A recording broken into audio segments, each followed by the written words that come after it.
Hello and welcome to episode 235 of the Casual Try Hard podcast. I'm Brian. And I'm James. Hey, and we're recording audio this time. Ta-da! We did it. Today, on today's episode of Two Old Guys Have Problems with Technology. We found the soundboard on Discord, baby. Yeah, we did find the soundboard, so get ready for some air horns. Woo! If you just wrecked your car, we apologize. Oh yeah, sorry, don't do that. If you thought you were just cut off a dump truck, we're sorry.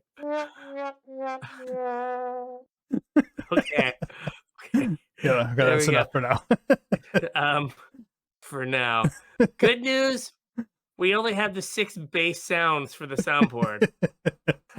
That's also bad news, though. Yeah.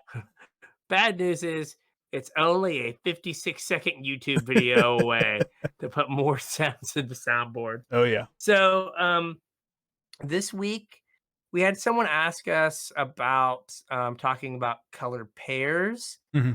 And I think we thought about approaching this maybe with like the strengths of each color. Yeah. And then kind of branching off from there. Now, we'll see how far we get. Yeah, I'm not 100% sure how to approach this topic. I don't want to just like list things about the colors because I don't think that's very good content. I would much rather have a conversation. Conversations are more fun anyway. Yeah. But it might be kind of hard to like converse about this kind of stuff. So Yeah. I'm interested to see how this episode goes. You guys can kind of treat this as a teaser or a tester. A tester's more like it. So I want some feedback. Yeah, if it doesn't go well, you can let us know at all of our social medias. Yeah. Facebook, Discord, Twitter, all that stuff is in the description. Also, if it goes well, use them too. Yeah, absolutely. Let us know. Like I said, or if you have any ideas about things you guys want to hear about, like this episode, or different ways for me to present this information to you guys. I know this is kind of, I don't want to say like entry level stuff, but it's not, it's kind of stuff that you accrue over the years. And some of our older players may already know all this stuff and it might be kind of boring for you. But that's also why I want to have a conversation about it and not just list off the things that white does. That's no fun. If you guys want to support the show before we get into all of that, there's a couple ways you can do it. The first is with our TCG Player affiliate link, CasualTryHard.com/TCG. You can follow that link over to TCG Player, and anything you purchase once you're there after having followed that link, doesn't matter how long you were there, anything you buy, we will get a percentage of to help keep the show going, keep our bills paid, hosting fees covered, yada, yada, yada. If you want to support us more directly, you can do so at patreon.com/CasualTryHardMTG. Patrons get access to our show notes, so you get all of these show notes. You can let me know what you think about. Gives you guys kind of a sneak peek about what the episode's going to be about for that week. They usually come out on Wednesdays, and then the episode comes out on Thursday. Patrons also get access to our pre-show, where we talk about whatever, video games, personal lives, Magic, the show. It's kind of a grab bag and all over the place, but we record it just for our patrons. I hope you enjoy it. Patrons also get put on my mailing list when I have cool stuff to send out. I started getting them together over the weekend. I have to print the letters still and then get them in the mail. So coming up pretty soon, probably next weekend, I will get them sent out. So if anybody is listening to this and wants in, you have probably until the end of the current weekend, and then you'll have to wait till next time. But yeah, patreon.com/CasualTryHardMTG. You guys think we do a good job and you want to chip in, feel like supporting the show, or if you just really like us and you want to give us money, chip in as much or as little as you want. Help us out. Thanks. Yeah. All right. Our patrons are awesome, by the way. They are. Thank you very much. Yep. So we're going to talk about, the original question that we have here is kind of like, What do the color pairs do? Yeah, they were interested in, like, as far as deck building, like how to build decks of a certain color, and I think, or a color pair. And I think there's like way too many variables to just answer that question, because it Mhm. depends on what format you're playing in, what cards are legal, what the meta looks like. And then, like, even with all those questions answered, there's different ways to build decks. Like when we did the Khans of Tarkir back in my day episode, we talked about all of the different flavors of Abzan, right? That was Mhm. a standard environment with a small number of sets comparatively, and there were three different ways to build Abzan decks. I mean, there were multiple like Jeskai decks. Yeah, Uh, like, and Simpler time. yeah, but I mean, you can build a color pair as just about any color pair. You can build as aggro, combo, control, mid range. Um, there isn't a set way to build a color pair, which makes that question difficult to answer. So I thought the way we might go about this is to, like, talk about strengths and weaknesses, like what colors do well, what colors struggle at. And then once we get kind of an understanding of what the single colors do, we can kind of talk about mixing and matching and how that changes, strengthens, weakens. Fair. Like, I mentioned in the pre-show, like, a lot of times the point of playing 2 colors Mhm. is you may have a color that is the main color of your deck, Mhm. and it has some sort of hole, Yeah. and then you use another color to supplement that, or to fill in that hole. Yeah. And so So, understanding what they do well, what the colors do well, lets you know what holes you need to fill. yeah. So typically, like, a deck like blue white control, you're going to be base blue for your counter magic and your draw spells, and then you're going to splash white for whatever win con and like rads to clean up the messes, right? It's kind of like blue is your card advantage and counter spells are your general answers out of that, and then white is your removal. Yep. Um, and so, or but then you can also have, you could be blue white flyers Hmm. where you're like an aggressive deck, and like white also has cheap aggressive creatures. Right.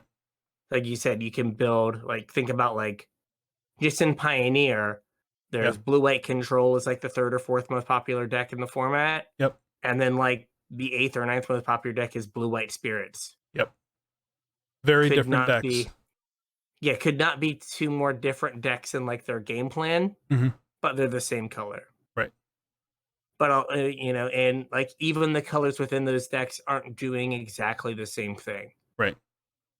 Blue's kind of doing the same thing, but for the most part, they're like white's being very different in those two decks. Hmm.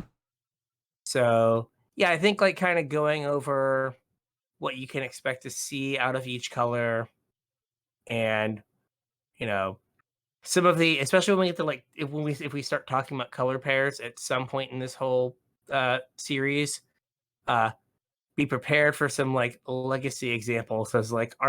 archetypes of like this is what these decks to do. Right. Or modern, or yeah. Yeah, We will definitely have examples from older formats. for more older formats. Yeah. Yeah. Okay. Well, So one more thing I want to clear up real quick is that, um, a lot of these things that we're going to talk about are tied to, I'm going to call it color identity, but color identity means something else in today's age of Commander. mhm. They're thematically tied to the colors. I mean So, it's the color pie, right? Where like each color is given certain strengths and weaknesses. right, but we're And going to talk about those strengths and weaknesses mechanically, though. And where I'm going with this is that Rosewater, Morrow, mhm, has written multiple articles and recorded multiple podcasts about this from like the philosophical point of view, or from like a, I don't want to mhm, say Vorthos point of view, but like we're both solidly spikes, right? mhm. So we're going to talk about things like nuts and bolts. We're not going to talk about, oh, white's the color of peace and of groupthink and of law and order and whatever, and like how the mechanics fit into that kind of stuff. Yeah. Personally, I don't care a ton about that. Like, I mean, I'm sure you guys have heard me talk on the podcast before about how, oh, this thing doesn't feel very blue or this thing feels super white. And like, that's kind of what I mean about this other stuff, how things like feel a certain color. If you're interested in that, go look up some Amaro's stuff. He has written some really good articles about that. Yeah. Yeah, we're coming at it more. This is what the color does based on the cards we've been given. Yeah. But we're not going to say, why did we get given these cards? Right. What is the overarching thing about the color that says it's okay for these cards to be here? Right. It's more, here's what we got, and what does that mean for the color Correct. in gameplay? Yep. Okay. All right. So you wanted to start off with. Oh, I'm sorry. One more thing. When I was going through making like collecting the data for this show, next couple shows, whatever. One of the things that I noticed is that some of these things that are like for a color, you really only ever see in limited games, and it rarely makes it to constructed play. So if you're using this series of episodes, whatever, as data for deck building, keep that in mind also, that some of these strengths of colors that we're going to talk about don't really ever get fleshed out enough or powerfully enough to see constructed play. Or if they do, it's like very, very rarely. Yeah. But like on a long enough timeline, like there might be things that like things that like make it to that level, because like there's definitely been some like red white like aggro garbage creatures typically is not good enough, Right. but we've had pro tours where red white aggro garbage creatures have been like the final, like both players were playing like a 1 mana 0/3 that becomes a 3/3 if you have a certain number of permanents on the battlefield. Yeah.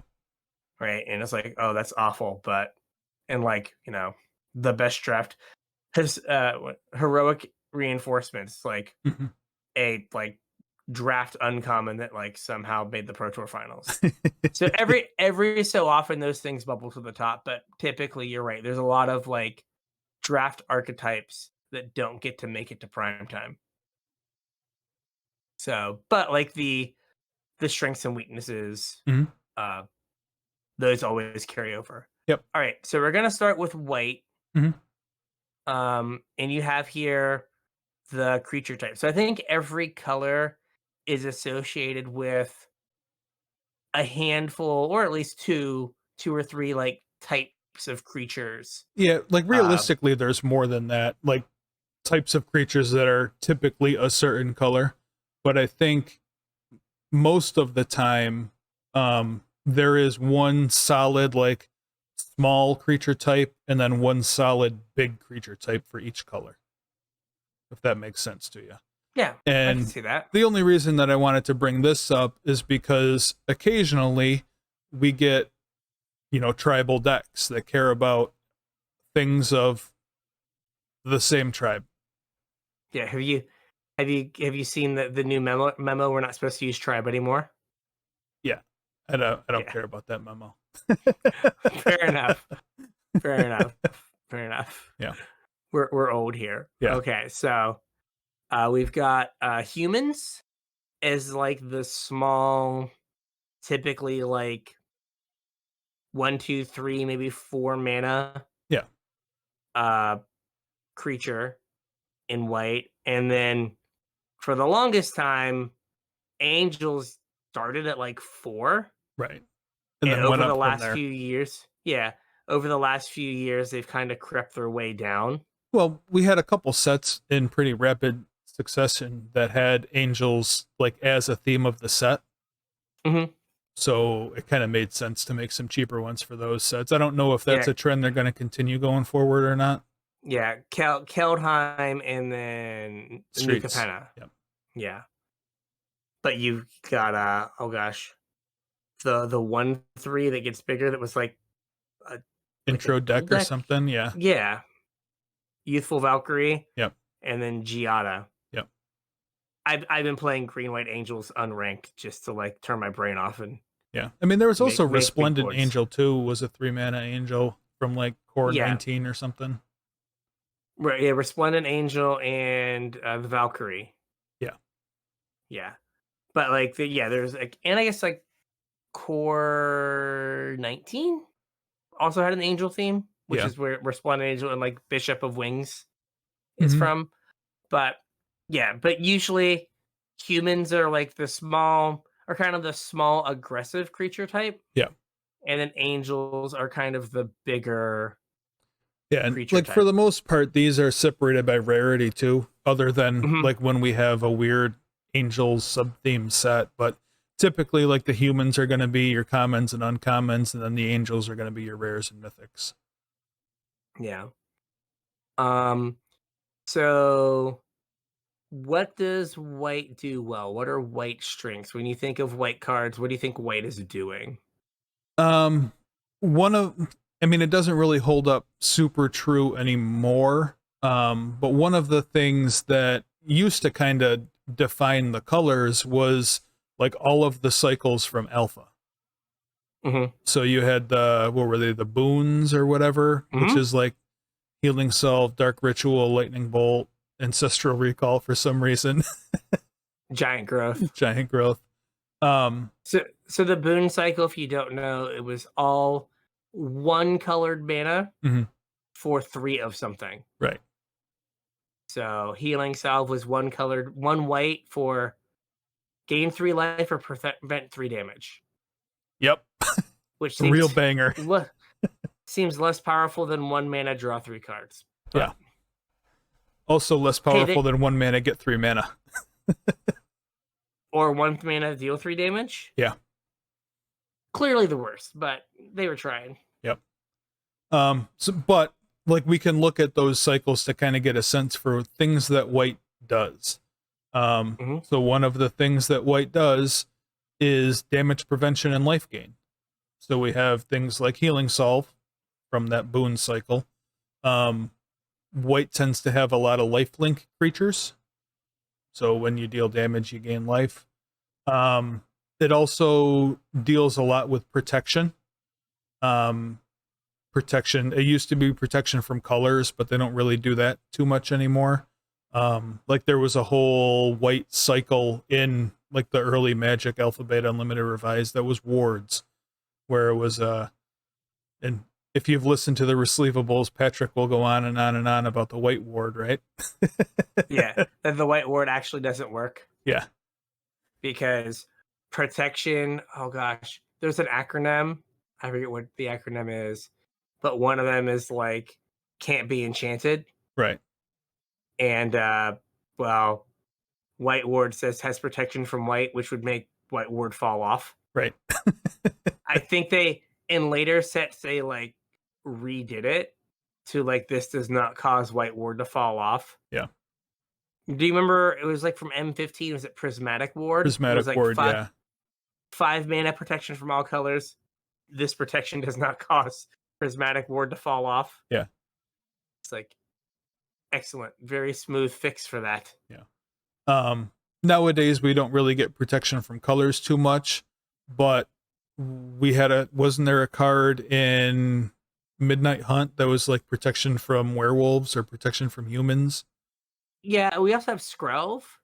Right, Oh, yeah. Skrelv is like hexproof from a color. Yep. And can't be blocked by that color. Yep. So like where protection is really good is like you can block something forever. Right.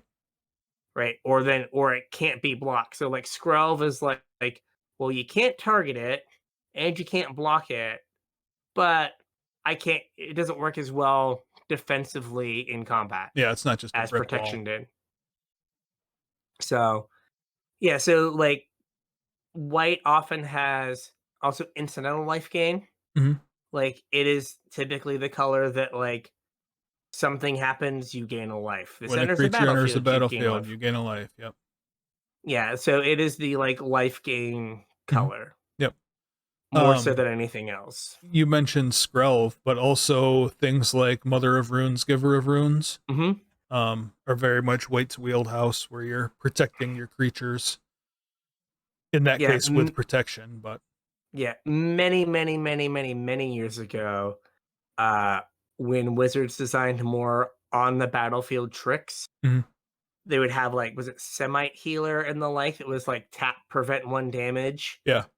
Uh, so it was like it would just like make combat brutal. Like your 4/2 would attack their 2/2, and they'd like tap a couple things, and your thing would die, and theirs wouldn't. Yeah.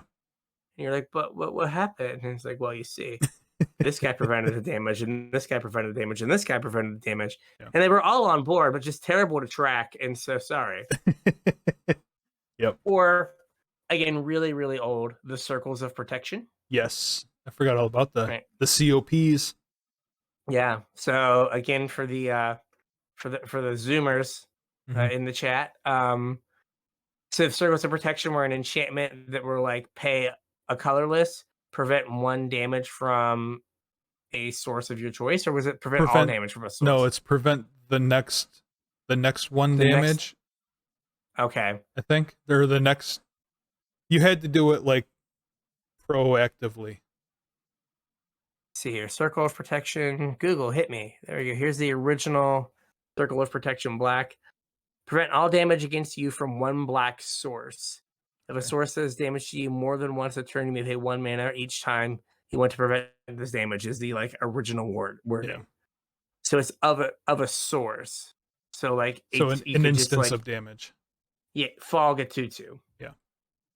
So yeah, but that was like kind of White's wheelhouse, was particularly like on board tricks for a while. Yeah. And now we've moved more to life link and life gain and some form of protection. Yeah. So there's also one more form of like damage prevention or protection or whatever.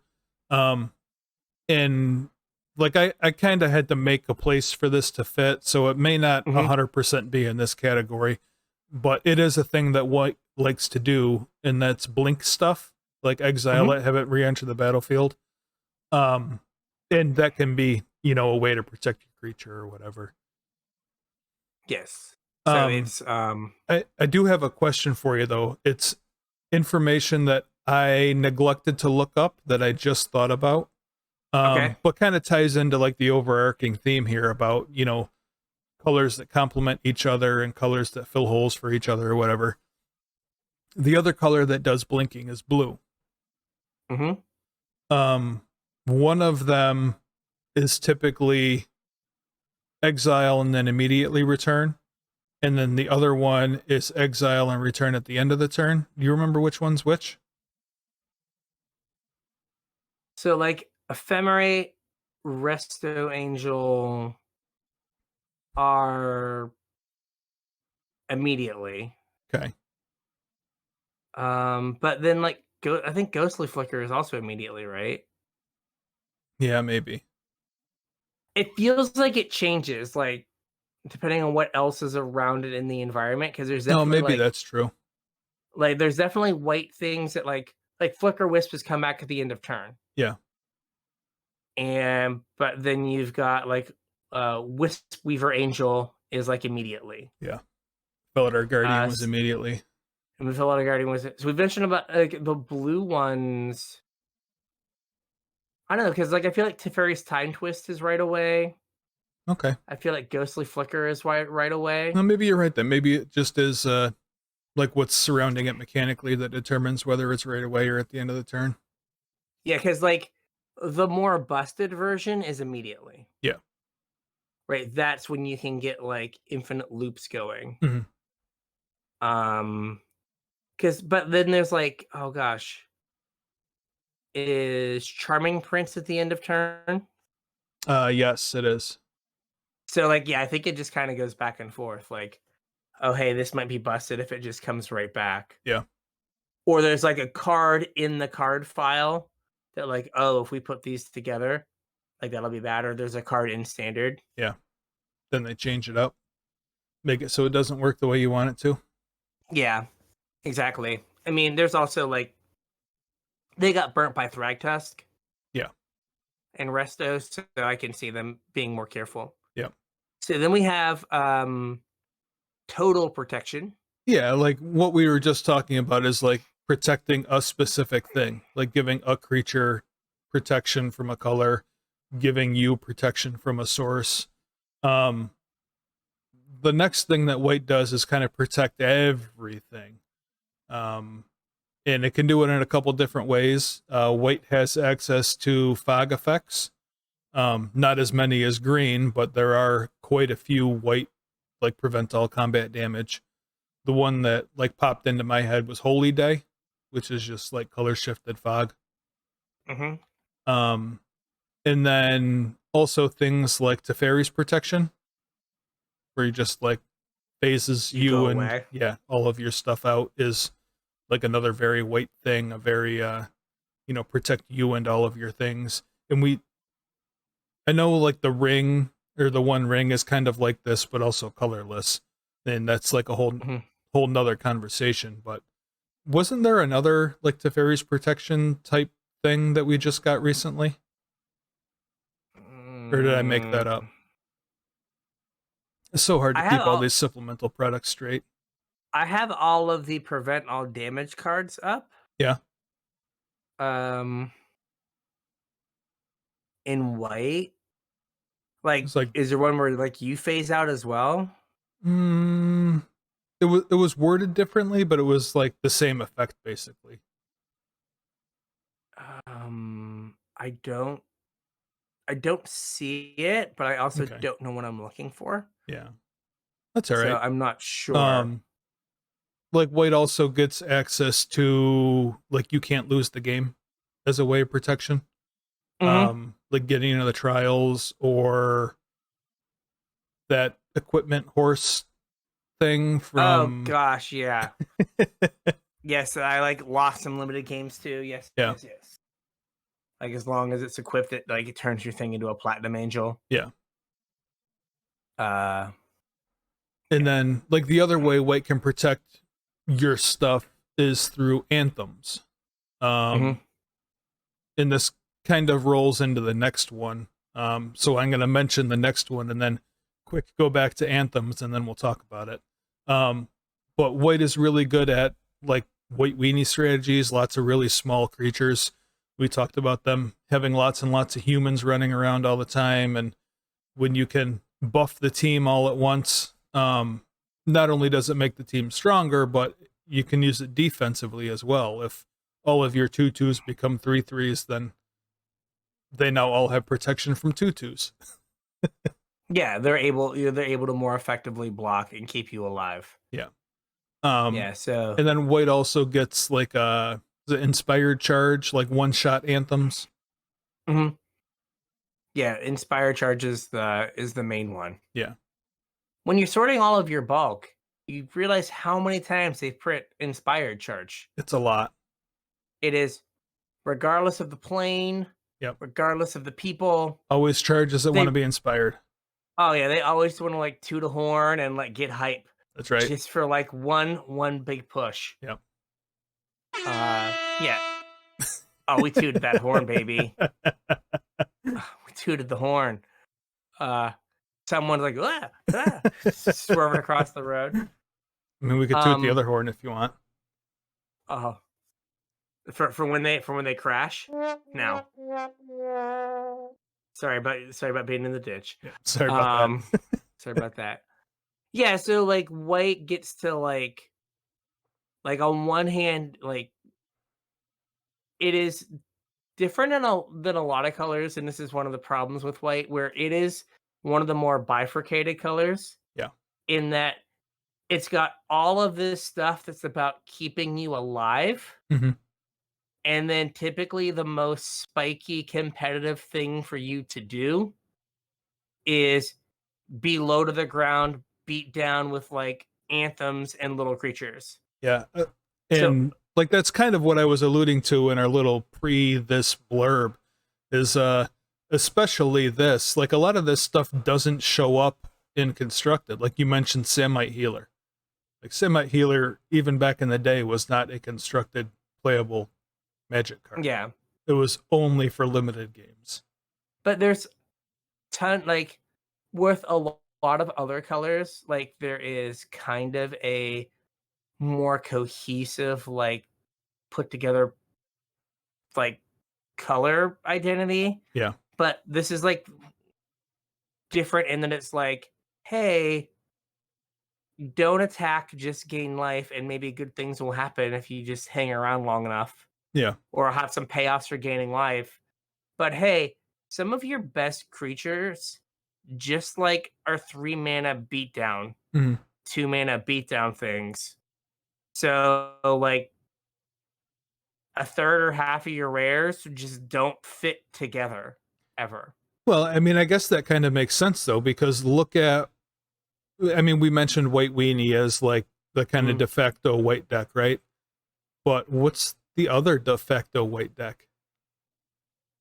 Oh, like mono white, like prison. Well, I was going to say Soul Sisters. Oh, and yeah. that's Soul exactly what Sisters. you were describing is like that is the union of small, stupid, little, piddly, you know, I'll say aggro, like beatdown creatures coupled with the life gain, where like you get paid off for all that life you're gaining. Yeah, see, I was thinking like Solemnity 9 lives. Like 9 lives just keeps you. Or remember those old mono white prison decks that had periphery nodes? Yep. And stuff. Periphery nodes, yeah. Periphery nodes, yeah. Yeah. That's I mean, I don't know how much more you have to say about white weenies, but that's a pretty good segue into the next topic here. Yeah, so the other thing white does well is makes the game difficult to play. So that's a good way of putting it. So we refer to it as like taxing, or you also have like balancing, but white has a lot of cards that change the rules of engagement. Yeah. So, you know, again, from the super top down approach, like white is the like law color. And so they have a bunch of creatures that change the rules or enforce the laws. Yes. Yeah. Make crappy laws. Yeah. So there are taxing effects. So things that make you pay extra mana for spells. So like Thalia, Guardian of Thraben. Yep. Or maybe penalize you for playing non-basic lands like Thalia, Heretic, Cathar. Yep. Right? All things Thalia here. Yeah, well, I mean, we also had Redain, right? She penalized you for playing Snowlands. And we have Cat Jesus, Leon and Arbiter. Yep.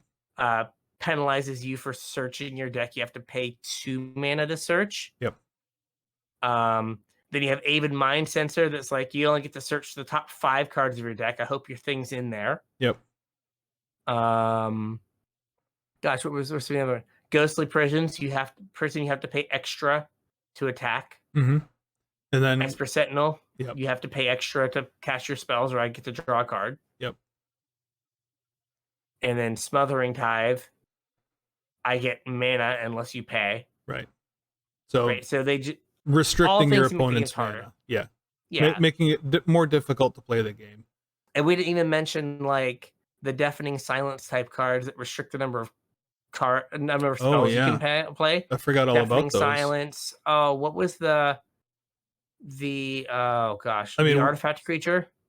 The one in the white 2/2 that you can only play one non-artifact spell each turn. Aethersworn Canonist. Aethersworn Canonist. There we go. I mean, Spirit of the Labyrinth. Yep. You can only draw one card. Was it Strict Proctors, the one that like taxes ETB effects? And then was it Eidolon of Rhetoric? You can like limit the number of spells you can cast. Yep. So like white has all of these cards in this little area of, hey, you can't do that. Well, you mentioned it, but we didn't actually talk about the card. Like white also gets silence. Oh yeah, and Grand Abolisher. Yep. You can only cast spell. You can't cast. Your opponent can't cast spells on your turn. Yep. Right. I mean, that is the bounce and draw card part of Teferi was blue. You have to play Hearthstone part of Teferi was white. Yeah. So white, like, and there's enough of these effects that like there is death and taxes Right. in Legacy that is just kind of the best versions of these effects all kind of like put together in one deck. Yeah, I mean, I don't think it's super viable anymore, but I mean, Modern used to have Hate Bears, which was basically Modern Death and Taxes. Mm-hmm. That was like built on the back of Lean and Arbiter and like Ghost Quarter. Like, haha, you can't get another land. Right. So yeah, it is a very different archetype than the like white weenie aggressive stuff, because white weenie aggressive you kind of just care about the power number, right, and like how the creatures like fit together to make things make themselves bigger. It's all about like your curve. Mm-hmm. You're playing an aggro deck, you want a 1-drop, 2-drop, 3-drop. And then where Death and Taxes, it's slowly tightening the like the putting the squeeze on your opponent's resources. Yeah, making it harder for your opponent to play the game. And then eventually, your like motley crew of like 2/1 first strikers and 2/2s get to win you the game. Right. Because you've made it so your opponent can't do what they're trying to do. Yeah, I mean, one way to look at it is that you're using all your text creatures to bring your opponent down to your level. Yes. The flip side of that... I'm playing bad magic cards. Yeah. You too must play bad magic cards. Brainstorm is bad if it costs 2 mana. That's right. Now you have to play bad Brainstorm. Yep. The flip side of that, bringing your opponent down to your level, is bringing you up to your opponent's level, which is also something that white can do. Over the years, we've had a bunch of cards with kind of this effect where like land tax. If an opponent controls more lands for you, you get to go get more land. Or was it Knight of the White Orchid was the like 2-drop that did the same thing? And you get to put that one on the play play. Yeah. That was just ramp. And then we had timely reinforcements. If your opponent had more life, you get to gain some life. If your opponent had more creatures, you get to... And the modern version is Sunset Revelry. Yeah, yep. In the same neighborhood as land tax, you had Tithe. The Visions card. Yep. Like it was a one-time effect where like land tax did it every turn. Right. And then to try to make everything even, you had like Balance. Yeah. But we've also had like Cataclysmic Gearhulk. Yeah, kind of the same thing. Where you kind of like sweep away certain numbers of permanents, or like you get to choose what your opponent's left with. Like you don't get everything, but you get to get like your choice of things. Yep. And be like, okay, this is the thing I want you to keep. Yeah. Would we have, was it single combat? Was the one where like everything but one creature. Yeah. You're just left with one creature on each side. Yep. And like the hope was like your thing was had better. a 5/5 and they had a 2/2. Yeah. And you just got to win. Yep. It literally worked 0% of the time, but was not a good card. Was not good. They have artifacts and enchantments, and white again, kind of like with the I'm going to be slow and dirtily and gain life, and I'm going to be aggro. White kind of has both sides of the artifact and enchantment coin. Yeah, they get to do basically whatever they want with them. It is the best color at removing artifacts and enchantments. So again, going back to alpha, disenchant, one in the white, instant, destroy an artifact or enchantment. And then you have the other side of that, which is, hey, we play really nicely with artifacts and enchantments. Yeah, all sorts of different synergies. White has tutors for artifacts and enchantments. Mm-hmm. So you can put together your combo or your synergy pieces or whatever. There is an artifact tutor, isn't there? In white? I mean, there's idyllic tutor. That's It's not for an idyllic tutor. idyllic is for I was gonna enchantments. say I meant enlightened tutor, which is Oh yeah, yeah. artifacts and enchantments. Yep. I don't know if there's just a straight like artifact I mean one. Stoneforge, right? Stoneforge, yeah. And then there's Oswald Fiddlebender you have on here. Yeah. He like throws away an artifact to get you one bigger. Yep. And then Bomberman guy. Leonin. Or nope, or Oriok Salvagers. That's it. Yep. Right set, wrong name. I went and looked it up. Yeah. Yeah. It was either an Oriok or a Leonin from Dark Steel or whatever. Yeah. And then like Tempered Steel, which is an anthem specifically for Artifact creatures. Artifacts. Makes them +2/+2. Yep. Big. So this is again like they get to do both. And this is we didn't mention it before, but like with Blink, blue also gets to do this. Blue is also the other artifact color. Right. So like blue and white pair up really well for artifacts. Less enchantments though, right? Blue doesn't have an enchantment tutor. Not really. Blue has tons of artifact tutors, but no enchantment tutors. And blue, and there's not. I mean, we'll talk about blue when we get to blue. Yeah, but like there's not another color that has like a really strong enchantment theme. Right. Sometimes green. Yeah. But like green's also weird because green gets to like blow up, like destroy all enchantments for like 2 mana. Yeah. But then also Eidolon of Blossoms, good enough to be in your next Explorer anthologies. Right. And it's like, okay, like you gave us Back to Nature. Yeah. In an anthology not too long ago, and then you're like, here's a creature you can sweep up with that. Dang it.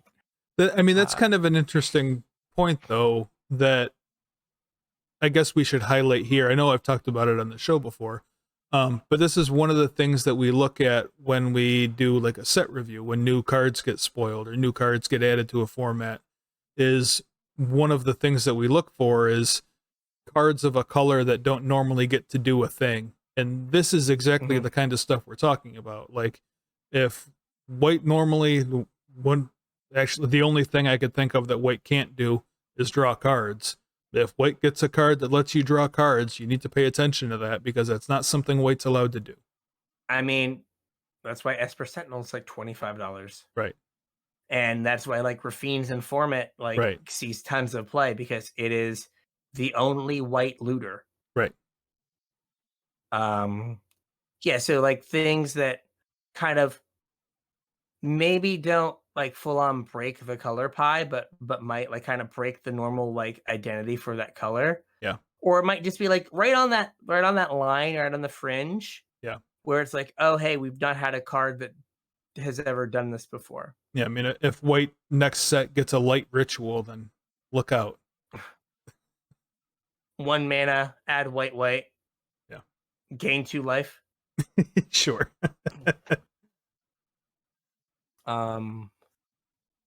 So then we have like preventing combat damage.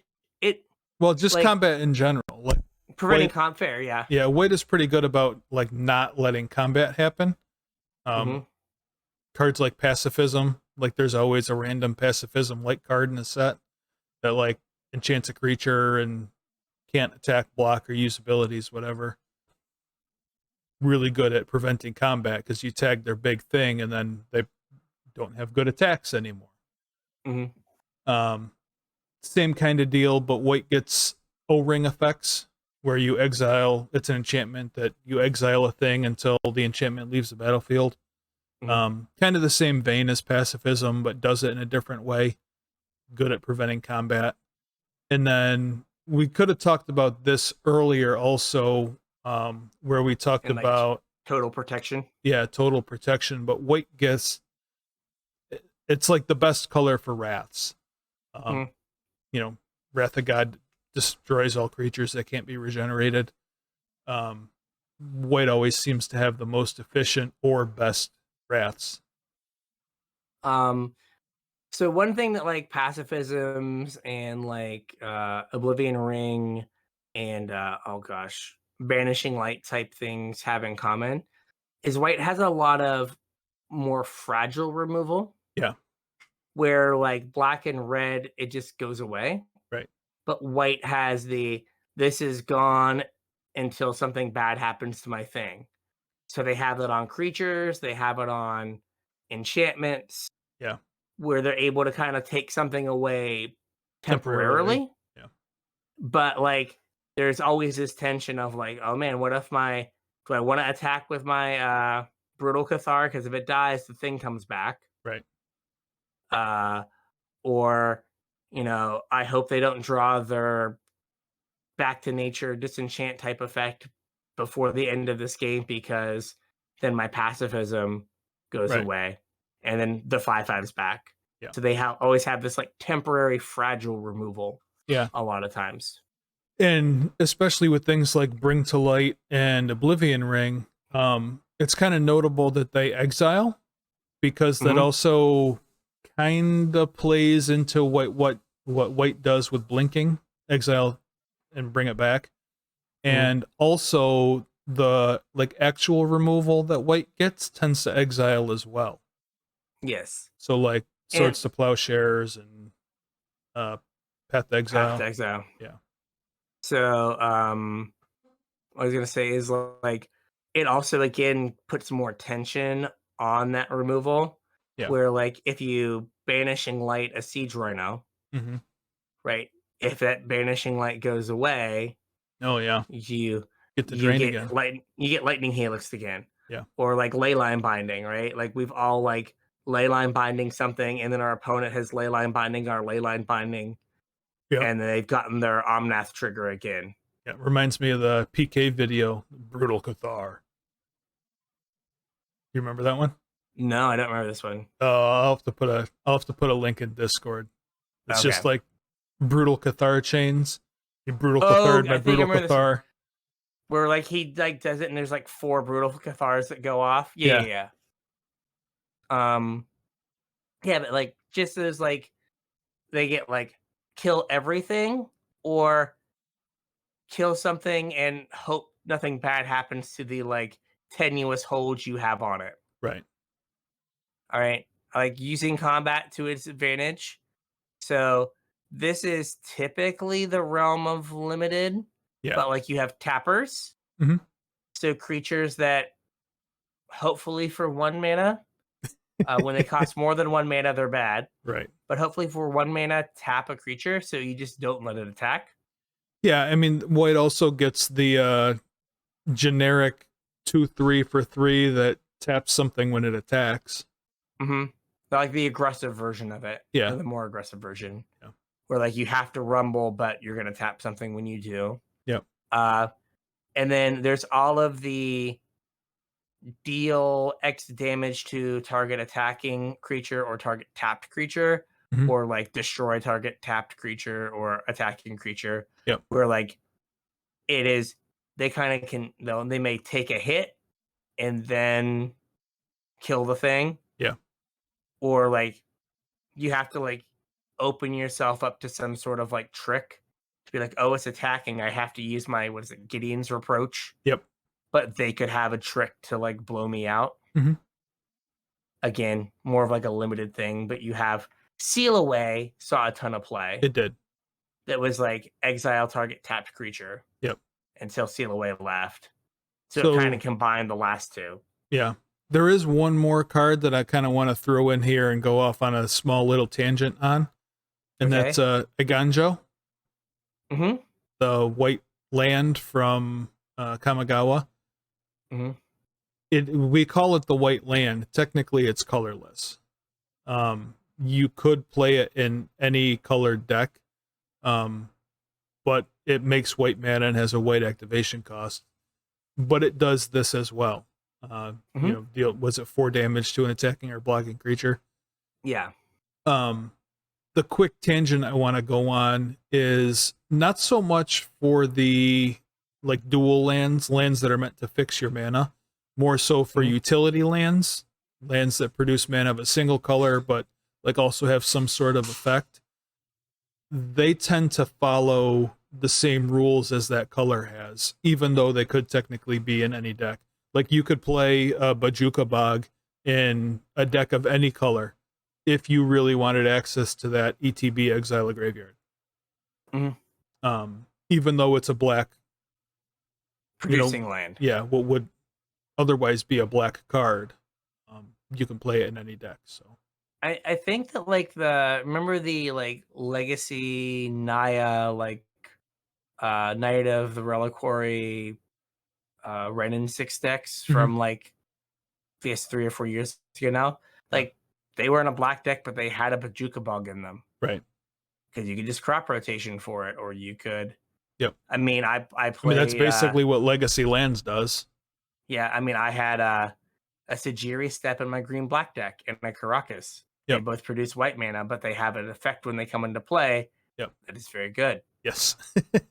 So you're like, exactly what you're looking need for. some of that. Yep. I need some of that. Yeah. But I also think that, like, by and large, like, does white kind of get the best utility lands? Or, like, just the ones I'm thinking of? Like, I mean, they typically get some bangers. They got Caracas, Aganjo, like, the White Castle was really good. The White Castle. Yeah. In both castles, Castle Ardenvale and Aganjo, whatever is it? And then there's like the old Aganjo that is kind of like whatever. Yeah. Like I feel like white has like some of the best creature lands, and like I know Celestial Colonnade is blue-white. The Watchtower or whatever wasn't very good. Oh yeah, that one's really bad. Fair. But white had the best, like the first utility land. White had the best one of, right? Caracas, right? Is that the first? Okay, yeah, you're right. The first one. I meant the one from Alliances, the Keldoran Outpost. Oh yeah, Keldoran Outpost. Yeah, it had the best. Oh, I guess that wasn't the best one. What was better? Lake of the Dead. I think for its time, Outpost was probably better. Yeah. Right. So if you like look back at Magic's history, dear listener, right? Wrath of God, Counterspell, Swords to Plowshares are all pretty much legacy playable 30 years into the game. Right. And they were around pretty much from the jump. Right. Right. So like sack a swamp, make 4 mana. 4 mana, yeah. Play my Singir Vampire. Have it immediately Swords to Plowshares. Yeah. And then I'll tap my land and make a 1/1 and kill you with it. Yeah. Like that was probably better at the time. Yeah, it was way better. But now like the Lake of the Dead's $100. Right. And Keldoran Outpost is not. No. So, but yeah, like a lot of the cards that like are synonymous with white have been like white since the beginning. That's really weird, yeah. Wrath of God, Swords to Plowshares, Sarah Angel. Yeah. I'm trying to think of like even the Circle of Protections, even though they don't like see a lot of play, like right. But like if you look at like black, like the black analog to Sarah Angel is Singir Vampire, and like someone who's like 18 is like furiously Googling Singir Vampire because they have no clue. Right. But like Sarah Angel still gets reprinted, still like hangs around in Uncommon and does a thing. Yeah. Like we know Dark Ritual, but like you've got Thoughtseize. Thoughtseize like came out like 15 years into Magic. Yeah, that's only because they don't reprint Hymn to Torok or Mind Twist anymore, though. Yeah, Mind Twist and Sinkhole. Like maybe they were just too good. But like, well, I mean, like Black had Hypnotic Spectre too. Yeah, but like that's not a good card anymore. Like no, it's Sarah not Angel's anymore. not a good.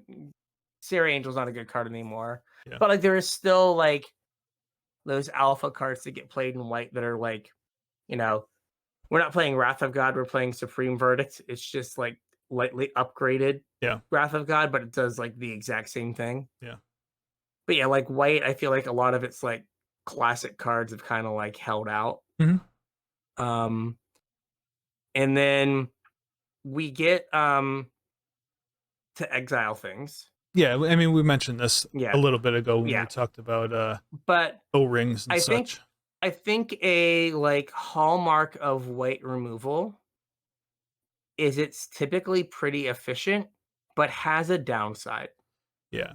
So when they printed Swords to Plowshares in alpha and beta, they valued life total way more than it should have been valued. Right. So they were looking at like Swords of Plowshares being like, oh no, your opponent gains life as like a real palpable, tangible downside. Mhm. Uh, we know that is not the case. Correct. So then we have Path to Exile, where now your opponent gets to tap land, which is a real palpable, terrible downside. Turn 1, 2, in 3, uh, it's really bad. But on like 5, 6, and 7, Yeah, who probably doesn't cares? matter that much.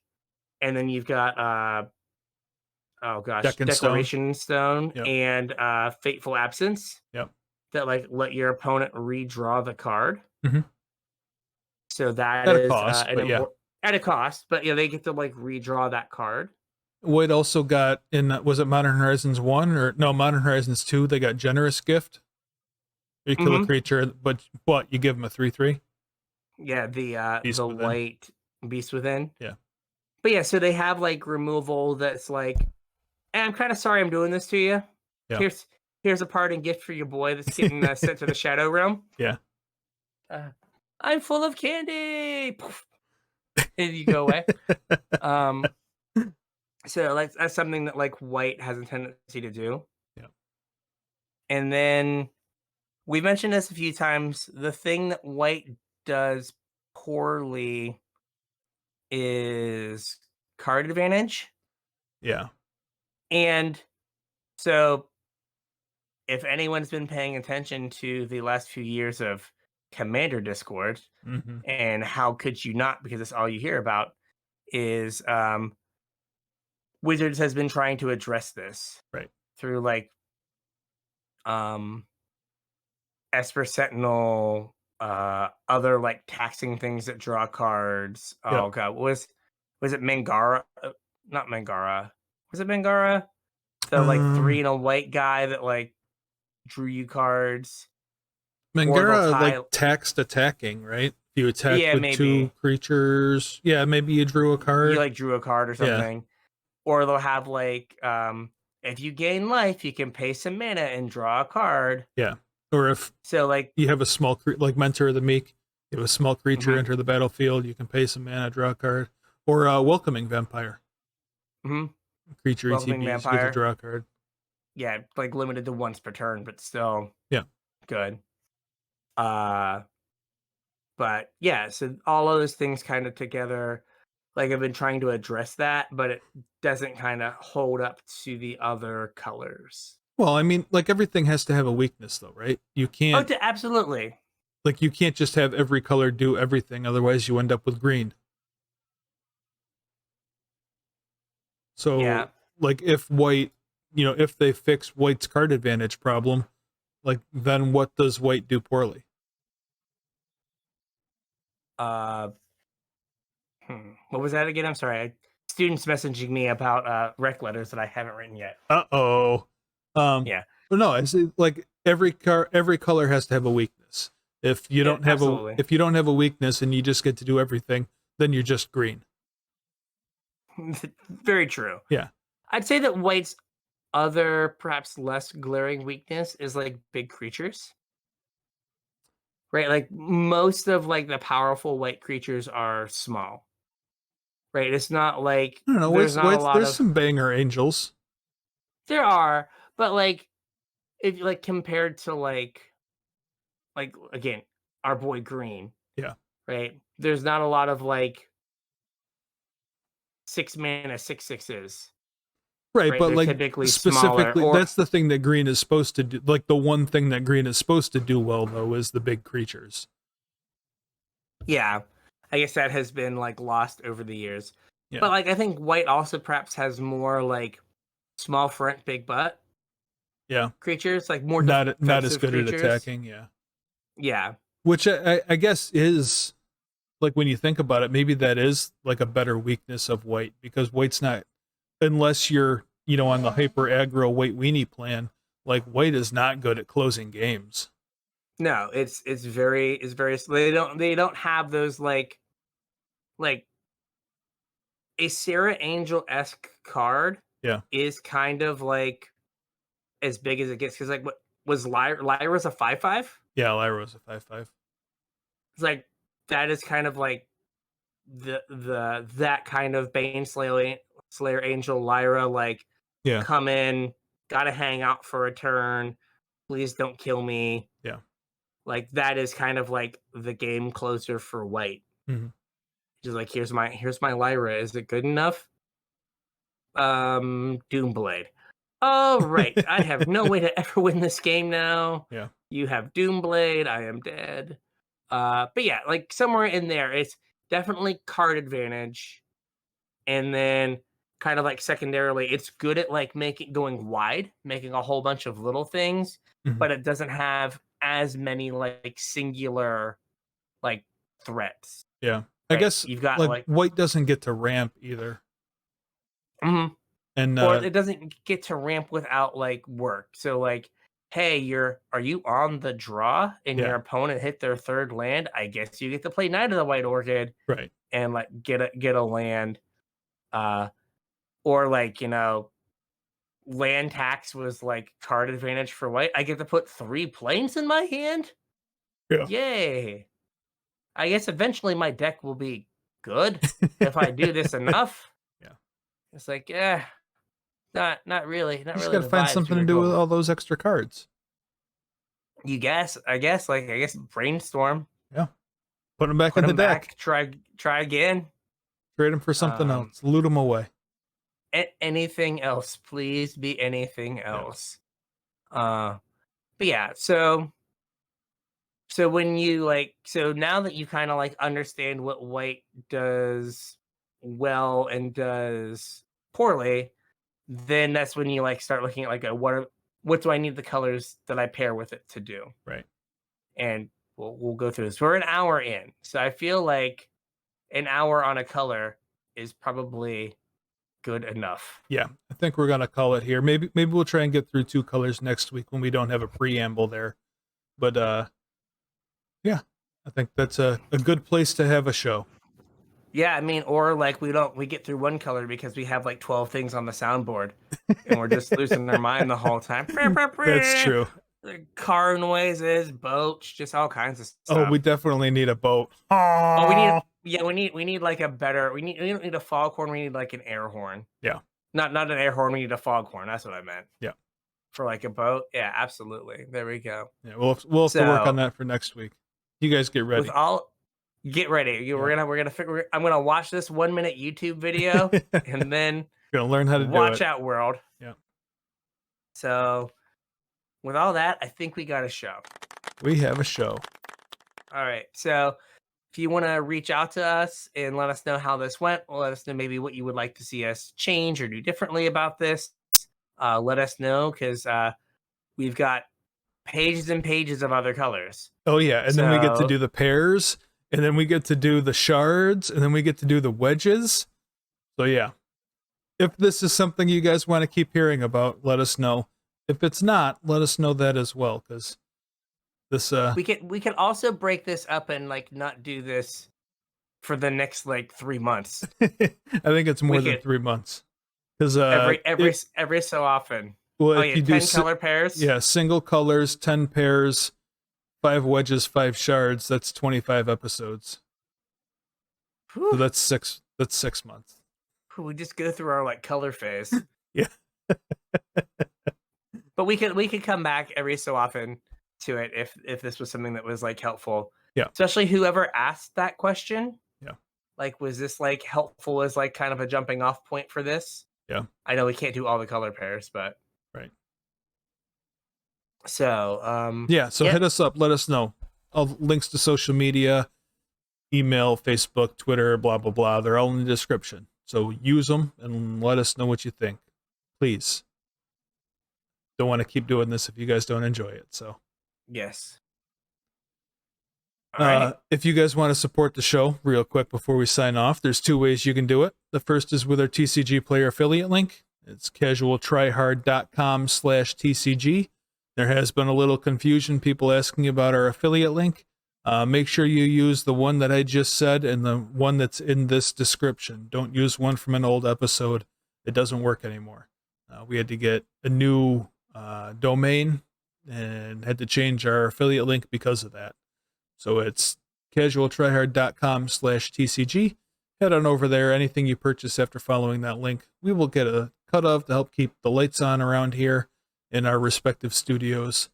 If you want to support us more directly, you can chip a couple bucks in at patreon.com/CasualTryHardMTG. The tiers are there. They don't really mean anything. Everybody gets the same stuff. It's whatever you think we're worth. Pitch in whatever you think we're worth, and we would greatly appreciate it. Our patrons are awesome, and they help make all this stuff happen. So thank you very much. In return, I give you access to our show notes. I'm even going to put this whole one up so you can look at all that I got here. The downside of that is we'll probably be in the same show notes for a couple weeks.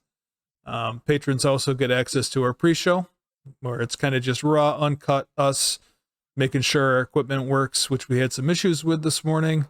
Or this morning, yeah, wow, it's time for me to go to bed. This evening. Also just kind of us catching up, talking about personal lives, the show, magic, video games, movies, whatever. Patrons also get put on a mailing list for when I have some swag to send out to you guys, which should be going out very soon. So if you're interested in some swag and you appreciate the work we do and want to chip in, head on over to patreon.com/CasualTryHardMTG. Sign up, chip a couple bucks in, and I'll get some swag sent out to you. It'll probably be going out like over the weekend or really early next week. So get in now if you want to be included.